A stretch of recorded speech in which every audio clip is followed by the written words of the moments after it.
नमस्कार दोस्तों, स्वागत है आपका आपके अपने चैनल धार्मिक दर्शन में। उम्मीद करते हैं कि आप सभी बृहस्पति देव की कृपा से कुशल मंगल है और भगवान बृहस्पति की कृपा आप पर और आपके परिवार के ऊपर सदा बनी रहे। सबसे पहले हम जानेंगे आज का पंचांग, ताकि आप अशुभ समय में पूजा अर्चना न करें। फिर उसके बाद श्रवण करेंगे ज्येष्ठ मास की अंतिम बृहस्पतिवार की कथा। आज का पंचांग: सूर्योदय होगा सुबह के 5:24 पर, सूर्यास्त होगा शाम के 7:22 पर, चंद्रोदय होगा शाम के 6:01 पर, चंद्रास्त होगा अगले दिन सुबह के 4:16 पर, राहुकाल दोपहर के 2:07 से दोपहर के 3:51 पर, अभिजीत मुहूर्त होगा सुबह के 11:55 से दोपहर के 12:51 पर। हिंदू धर्म में गुरुवार का दिन अपने में विशेष महत्व रखता है। यह दिन भगवान विष्णु को समर्पित है। इस दिन बृहस्पति देव के समक्ष बृहस्पतिवार का व्रत, पूजन तथा कथा श्रवण करने का विधान है। माना जाता है कि जो भी भक्त सच्चे मन से श्रद्धा पूर्वक बृहस्पतिवार के व्रत की कथा पढ़ता या सुनता अथवा सुनाता है, भगवान बृहस्पति उसकी हर मनोकामना पूरी करते हैं। साथ ही उनके सारे दुख भी दूर करते हैं और घर के धन भंडार भर देते हैं। तो चलिए हम श्रवण करते हैं बृहस्पतिवार की कथा। प्रिय भक्तगण, आज आप एक ऐसे कथा का श्रवण करने जा रहे हैं जिसे सुनने मात्र से आपके जीवन में सुख, संपत्ति और धन की वर्षा होगी। साथ ही जीवन में चल रहे दुखों का अंत भी होगा। तो चलिए कथा को प्रारंभ करते हैं। भगवान विष्णु माता लक्ष्मी से कहते हैं कि क्या आपको पता है दुखों का अंत भक्ति में ही क्यों छिपा होता है? फिर माता लक्ष्मी कहती है, हे जगत के पालनकर्ता, पूरी सृष्टि में चल रहे गतिविधियों पर तो आपकी ही नजर रहती है। कृपया आप ही बताइए कि दुखों का अंत भक्ति में क्यों छिपा होता है? फिर भगवान विष्णु कहते हैं, हे प्रिय, आज मैं आपको एक कथा सुनाने जा रहा हूँ। आप कृपया इसे ध्यान से सुने। जो भी इस कथा को पूरी श्रद्धा के साथ सुनता है, उसे मनचाहे फल की प्राप्ति होती है। इस कथा को आधा अधूरा सुनने से कोई भी फल नहीं मिलता है, इसलिए इस कथा को पूरा सुने। तो चलिए कथा प्रारंभ करते हैं। एक समय की बात है, गंगा के पार बसे एक गांव में दो बहनें रहती थी। उनमें से एक का नाम कोमल था और दूसरी का नाम था कविता। वे अपने माता पिता की केवल दो संतानें थी। उनका कोई भाई नहीं था, लेकिन उनके पिता एक बड़े किसान थे, इसीलिए धन दौलत की कमी नहीं थी। उसके पिता पहले भगवान पर बहुत श्रद्धा रखते थे और पूजा पाठ, दान पुण्य किया करते थे। वे भगवान विष्णु में खास आस्था रखते थे। उन बहनों का बचपन तो बहुत ही अच्छे से व्यतीत हुआ, लेकिन बाद के दिन उतने ही कठिन होने लगे। ऐसा इसलिए क्योंकि धनी होने के बाद हर रोज दोनों बहनों के पिता का भगवान के प्रति विश्वास कम होने लगा और पूजा पाठ छोड़ दिया। वह स्वयं को ही अमीर होने का श्रेय देने लगा। उसकी पत्नी भी उसके जैसे ही पूजा पाठ छोड़ दी। एक दिन भगवान विष्णु उसके घर साधु का वेश बदलकर भिक्षा मांगने घर आए। उसने भिक्षा देने से इनकार कर दिया तो साधु बोले, तुम तो पहले दान पुण्य किया करते थे, इसलिए तुम इतने अमीर हो, पर अब क्या हुआ? तो वह बोला, मैं खुद की मेहनत से अमीर हुआ हूँ, किसी दान पुण्य से नहीं। ये सब कहकर वह साधु का भी अपमान करने लगा और बुरा भला कहकर उसे वहाँ से जाने को कहा। साधु बोले, दान नहीं देना है तो मत दो, पर मेरा अपमान तो नहीं करो। ये सब सुनकर वह गुस्सा हो गया और साधु को धक्का देकर भगा दिया। वह हर दिन मांस मदिरा का सेवन करने लगा और बुरे आचरण का हो गया। कुछ ही दिन बीते थे कि उसका देहांत हो गया। उसके पिता की जमीन, जायदाद, धन सब खत्म हो गया।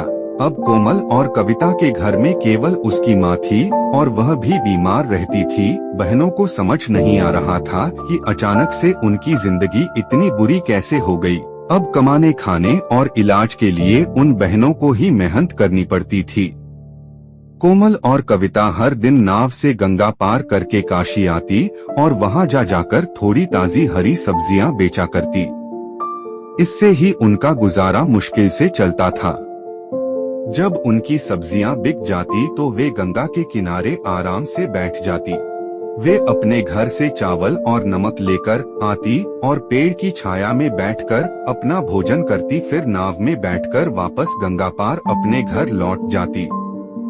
कोमल और कविता काशी के गंगा के उस पार की रहने वाली थीं, इसलिए उनका नदी आर पार करने के लिए भी पैसे खर्च हो जाते। उन्होंने कभी भगवान विष्णु के बारे में नहीं सुना था।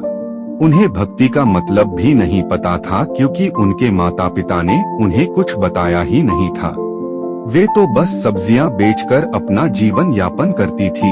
एक दिन कोमल और कविता सब्जियां बेचने काशी आई और उस दिन उनकी सब्जियां नहीं बिकी तो वे बड़ी निराश हो गई। बाद में उन्हें पता चला कि वहां एक व्यापारी के यहाँ बृहस्पति देव की पूजा और भंडारा हो रहा था।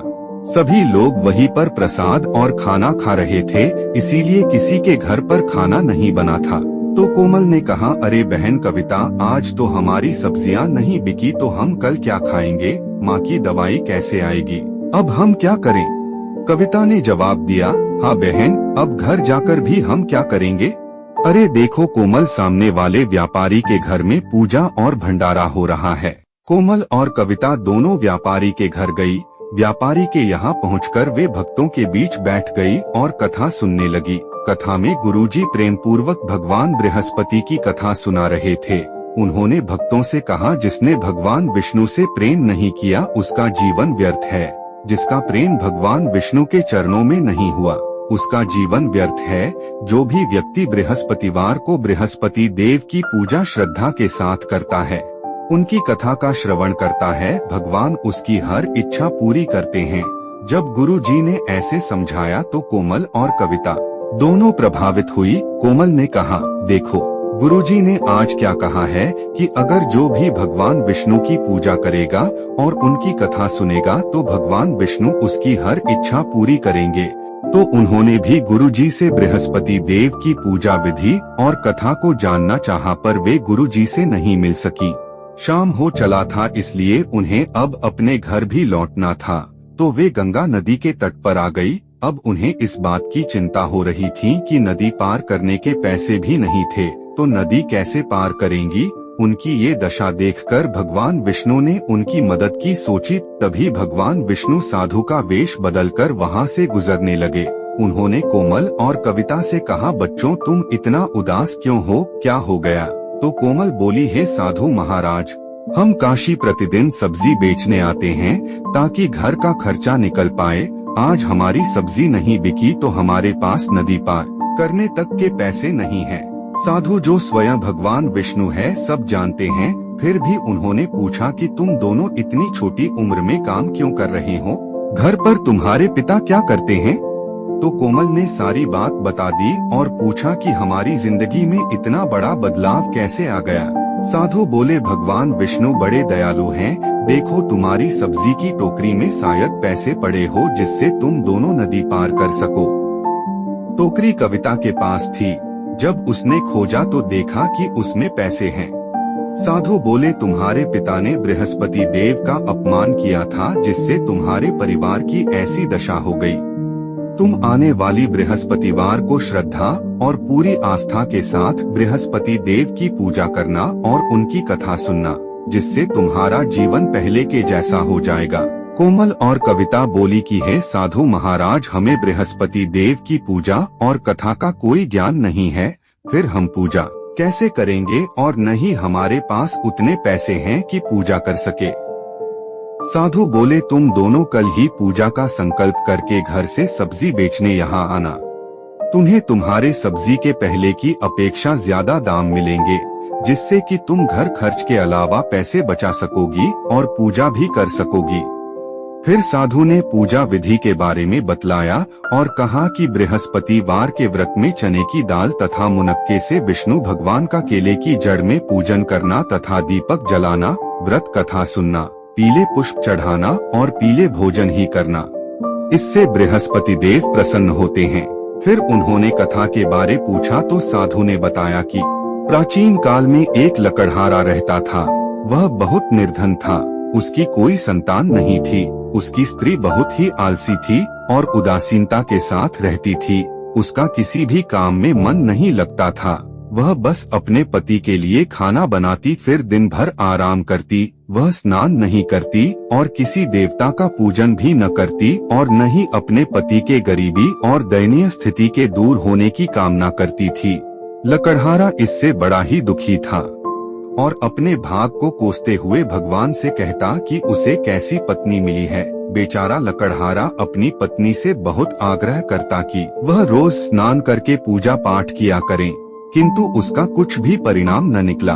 वह खुद ही बृहस्पति देव की पूजा करता और अपनी पत्नी के सुखों खुशहाली की कामना करता। कुछ दिनों बाद भगवान की कृपा से लकड़हारा की स्त्री ने एक सुंदर कन्या को जन्म दिया। कन्या अपने पिता की तरह ही गुणवान और भगवान के प्रति आस्थावान थी। वह अपने पिता को देखकर धीरे धीरे भक्ति करना भी सीख गई और अच्छे संस्कार भी अर्जित कर लिया। कन्या बड़ी होने पर प्रातः स्नान करके विष्णु भगवान के मंदिर जाती और उनका का जाप करती। वह हर बृहस्पतिवार का व्रत करने लगी। भगवान विष्णु कन्या के भक्ति और समर्पण को देखकर बहुत ही प्रसन्न थे। तब से जब भी वह कन्या मंदिर आती तो उसे हर बार एक सोने का सिक्का मिलता। वह उसे भगवान विष्णु का आशीर्वाद समझकर रख लेती और घर जाकर अपने पिता को दे देती। धीरे धीरे ऐसे ही उसे अनेक सोने के सिक्के प्राप्त हुए और लकड़हारा का परिवार अपनी पुत्री के कारण धनवान हो गया। लेकिन इतना सब कुछ ठीक होने के बाद भी उसकी माँ का वही ढंग रहा। नगर में लकड़हारा की ख्याति फैल गई क्योंकि वह इतना अमीर जो हो गया। लकड़हारा के घर बड़े बड़े लोगों का आना जाना होने लगा। एक दिन पड़ोस के राज्य के सबसे धनी सेठ हीराचंद अपने पूरे परिवार के साथ घूमने लकड़हारा के नगर आए हुए थे। उन्होंने देखा कि रास्ते में सब मकान छोटे व कच्चे थे और झोपड़ी भी थी। केवल एक ही मकान बड़ा आलीशान और सुंदर था। सेठ हीराचंद ने अपने मुनीम से पूछा, यह आलीशान मकान किसका है? और उन्हें लकड़हारा के बारे में पता चला। सेठ अपने परिवार के साथ उसके घर उससे मिलने गए। मिलना जुलना हो रहा था कि उसी समय सेठ हीराचंद के इकलौते बेटे की नजर लकड़हारा के बेटी पर पड़ी। वह उसे देखते ही उस पर मोहित हो गया और उससे विवाह के लिए सोचने लगा। फिर जब सेठ हीराचंद और उसका परिवार अपने राज्य वापस गया तो उसके लड़के को किसी भी काम में मन नहीं लग रहा था। वह हमेशा उसके ही यादों में खोया रहता, न खाना खाता न ही ठीक से काम करता। उसने अपनी दशा बहुत ही खराब कर ली थी। सेठ हीराचंद उस समय व्यापार के सिलसिले में दूसरे राज्य गए हुए थे। जैसे ही उन्हें यह बात पता चली तो वे तुरंत ही सब काम छोड़कर अपने घर आए और अपने बेटे का हाल चाल जाना। उसने अपने बेटे से पूछा कि तुम्हें किस बात का कष्ट है? किसी ने अपमान किया है अथवा किसी ने कुछ कहा है? तुम मुझे कारण बताओ, मैं उसे तुरंत ही ठीक करूंगा, या तुम जो कहो मैं वही कार्य करूंगा जिससे तुम्हें प्रसन्नता मिले। लड़का बोला, मुझे आपकी कृपा से कोई भी दुख नहीं है, नहीं किसी ने मेरा अपमान किया है, परंतु मैं उस पड़ोस राज्य के लकड़हारा की लड़की से विवाह करना चाहता हूँ जिसके घर हम सभी लोग गए थे। तब सेठ खुद और अपने मुनीम आदि लोगों और ढेर सारे तोहफे के साथ उस लकड़हारा के घर गए। सेठ हीराचंद ने लकड़हारा को सभी बात बतलाया और अपने बेटे और उसकी कन्या के विवाह का प्रस्ताव रखा। लकड़हारा भले ही दूसरी जाति का था, परंतु उसे सेठ के करुण व्यवहार, इज्जत और ईमानदारी का पता था। इसलिए वह भी बड़े सम्मान के साथ अपनी कन्या का विवाह करने के लिए तैयार हो गया तथा विधि विधान के अनुसार लकड़हारा की कन्या का विवाह सेठ के लड़के के साथ हो गया। कन्या के घर से जाने के बाद कुछ ही महीनों में पहले की भांति उस लकड़हारा के घर में गरीबी का निवास हो गया, मानो उसके घर से माँ लक्ष्मी चली गई हो। उसका घर, मकान, धन सब कुछ खत्म हो गया। अब तो भोजन के लिए भी अन्न बड़ी मुश्किल से मिलता था। लेकिन उसकी पत्नी में फिर भी कोई बदलाव नहीं आया। एक दिन दुखी होकर लकड़हारा अपनी पुत्री के पास गया। बेटी ने पिता की दुखी अवस्था को देखा और अपनी माँ का हाल पूछा। तब लकड़हारा ने पुत्री से सारा हाल कहा। तब कन्या ने बहुत सा धन देकर अपने पिता को विदा कर दिया। इस तरह लकड़हारा का कुछ समय सुखपूर्वक व्यतीत हुआ। कुछ दिन बाद फिर वही हाल हो गया। लकड़हारा फिर अपनी कन्या के यहाँ गया और सारा हाल कहा। तो लड़की बोली, हे पिताजी, घर की गरीबी का कारण माँ के रहन सहन, अनुचित कार्यों का ही परिणाम है। आप माताजी को यहाँ लिवा लाओ, मैं उन्हें वह विधि बता दूंगी जिससे गरीबी दूर हो जाए। जब वह लकड़हारा अपनी स्त्री को साथ लेकर अपनी बेटी के यहाँ पहुँचा तो कन्या अपनी माँ को समझाने लगी, हे माँ, तुम प्रातःकाल प्रथम स्नानादि करके विष्णु भगवान का पूजन करो। प्रत्येक बृहस्पतिवार को उनका व्रत पूजन विधि विधान से करो, इससे घर की दरिद्रता दूर हो जाएगी। परंतु उसकी माँ ने एक भी बात नहीं मानी तथा घर जाकर अगले दिन प्रातःकाल उठकर बिना स्नान पूजा पाठ किए ही रात के बचे भोजन को खा लिया। इससे उसके पति को भी बहुत गुस्सा आया और उसी रात को वह अपनी पत्नी के हाथ पैर बांधकर बगल के मंदिर के तहखाने में बंद कर दिया और सभी से कह दिया कि कोई भी उसे नहीं निकाले। प्रातःकाल उसे निकाला तथा स्नानादि आदि करवाया तो मानो चमत्कार ही हो गया। लकड़हारा के पत्नी की बुद्धि ठीक हो गई और फिर वह प्रत्येक बृहस्पतिवार का व्रत रखने लगी। इस व्रत के प्रभाव से कन्या के माँ बाप बहुत ही धनवान और समृद्ध हो गए और बृहस्पति जी के प्रभाव से इस लोक के सब सुख भोग कर स्वर्ग को प्राप्त हुए। साधु महाराज सब कुछ बताकर चले गए। जब कोमल और कविता को पूजा और कथा के बारे में पता चल गया तो अगले दिन दोनों बहनों ने वैसा ही किया। जब वे सब्जी बेचने काशी आई तो उन्हें सब्जी के पहले की अपेक्षा अधिक कीमत मिला। अब उनके पास घर खर्च के अलावा पैसे बचने लगे। आने वाली बृहस्पतिवार को दोनों बहनों ने स्नान आदि करके भगवान विष्णु का व्रत रखा। बनिए के यहाँ से चना और गुड़ ले आई और उन्होंने खुद ही घर पर पीला भोग बनाया, क्योंकि बृहस्पति देव की कृपा से उनके पास पैसे थे। बगीचे से पीला फूल तोड़कर केले की जड़ में अर्पित किया और बृहस्पति देव की पूजा अर्चना की तथा उनकी कथा का श्रवण किया। वे हर बृहस्पतिवार को ऐसा ही करने लगी, जिससे कि वे अब खुद धनवान किसान हो गई तथा उनकी माँ ने भी व्रत पूजन करना शुरू कर दिया, जिससे वह स्वस्थ हो गई। दोनों बहनों का बृहस्पति देव पर आस्था और भी बढ़ने लगी। धीरे धीरे उन्होंने जो भी खोया था बृहस्पति देव की कृपा से प्राप्त कर लिया। फिर एक दिन कोमल ने कविता से कहा, हमारे पास बृहस्पति देव की कृपा से इतना धन इकट्ठा हो गया है, हम इसका क्या ही करेंगे।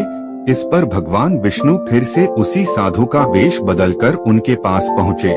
दोनों ने साधु को प्रणाम किया, आदर के साथ सेवा सत्कार किया और अपनी धन इकट्ठा होने पर उसका समाधान पूछा। फिर भगवान विष्णु ने उनका मार्ग प्रशस्त किया और समाधान भी बतलाया। तो साधु महाराज के कहेनुसार उन दोनों ने निश्चय किया कि अब से हर गरीब और जरूरतमंद लोगों की मदद करेंगी। उन्होंने गरीबों के यहाँ तथा सार्वजनिक जगहों पर प्यासे के लिए कुएं बनवाए, बेघरों के लिए रहने के आवास का निर्माण कराया, कुंवारी कन्याओं का विवाह कराया और ऐसे ही अनेक शुभ कार्य करने लगी। फिर एक दिन उन्होंने सोचा कि यदि बृहस्पति देव का व्रत रखने तथा पूजा करने से हमें सब कुछ मिल गया तो अब से हम रोज सभी को बृहस्पति देव की पूजा और कथा के बारे में बताया करेंगे। अगले दिन कोमल और कविता बृहस्पति देव की कथा कहने निकले कि उन्हें पता चला कि पड़ोस में एक 2 वर्ष का बच्चा 1 सप्ताह से बीमार चल रहा है और लगातार रो रहा है। दवाइयों का भी कोई असर नहीं हो रहा था उस पर। उसकी दशा और भी दयनीय होती जा रही थी। वे दोनों बहनें उनके घर गई और बच्चे के पिता से बोली, बृहस्पति देव बड़े दयालु हैं, आप उनकी कथा सुन लीजिए, सब ठीक हो जाएगा।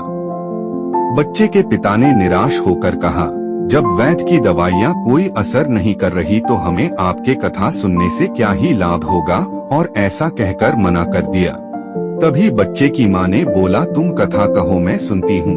बहनों ने कथा शुरू किया और कथा के आधा होते ही बच्चा चुप हो गया तथा कथा के पूरे होने के पश्चात बच्चे का बुखार एकदम ठीक हो गया। बच्चे के माता पिता यह देखकर एकदम चौंक गए और तब उन्होंने प्रेम से बृहस्पति देव का जयकारा लगाया और उनको मन ही मन प्रणाम किया। अगले दिन जब वह घर से कथा कहने के लिए निकली ही थी कि रास्ते में उन्होंने देखा कि एक परिवार जिसमें एक गर्भवती महिला को अचानक ही समय से पहले सड़क पर ही दर्द उठ गया था। वे दोनों बहनें वहां पहुंची और उस गर्भवती महिला का हाल जाना और पता चला वे जिस वाहन से वह अपने घर जा रही थीं वह खराब हो गया था उन्होंने कहा, बृहस्पति देव बड़े दयालु हैं, आप मेरी कथा सुन लीजिए, सब ठीक हो जाएगा। तभी औरत की सास ने कहा, यदि मदद ही करना है तो गाड़ी ठीक करने वाले मिस्त्री को बुला लाओ, मेरा बेटा भी उसे ही ढूंढने निकला है। वे वहाँ से जाने लगी थी कि खुद गर्भवती महिला ने ही उसे रोक लिया और कथा कहने का आग्रह किया। कोमल और कविता ने कथा कहना शुरू किया और कथा के आधा पूरा होने पर उसने दर्द में कमी महसूस किया तथा कथा के पूरा होने पर उसका दर्द पूरी तरह से ठीक हो गया तथा उनकी खराब गाड़ी भी ठीक हो गई। यह सब देखकर सभी एकदम सन्न रह गए और तब उन्हें बृहस्पति देव की महिमा का पता चला। कोमल और कविता ऐसे ही केवल बृहस्पतिवार को नहीं बल्कि रोज उनका पूजन करती और कथा कहती। कुछ दिनों बाद दोनों बहनों का बहुत ही अच्छे घर में विवाह हुआ और वे अपने ससुराल चली गई तथा उनकी माँ भी सारा सुख भोग कर स्वर्ग सिधार गई। भगवान विष्णु के मुख से यह कथा सुनने के बाद माता लक्ष्मी ने कहा, जिसके जीवन में कोई भी परेशानी हो, यदि वह भगवान की भक्ति श्रद्धा पूर्वक करेगा, उनमें आस्था रखेगा, तो उसके समस्त दुखों का अंत अवश्य ही होगा, जैसे कोमल और कविता का हुआ। तो प्रेम से बोलिए बृहस्पति देव की जय। तो दोस्तों, यदि यह वीडियो आपको अच्छी लगी है तो वीडियो को लाइक, कमेंट और शेयर करें और आप हमारे चैनल में नए हैं तो चैनल को सब्सक्राइब भी जरूर करें ताकि आप ऐसे ही महत्वपूर्ण जानकारी प्राप्त कर सके। धन्यवाद।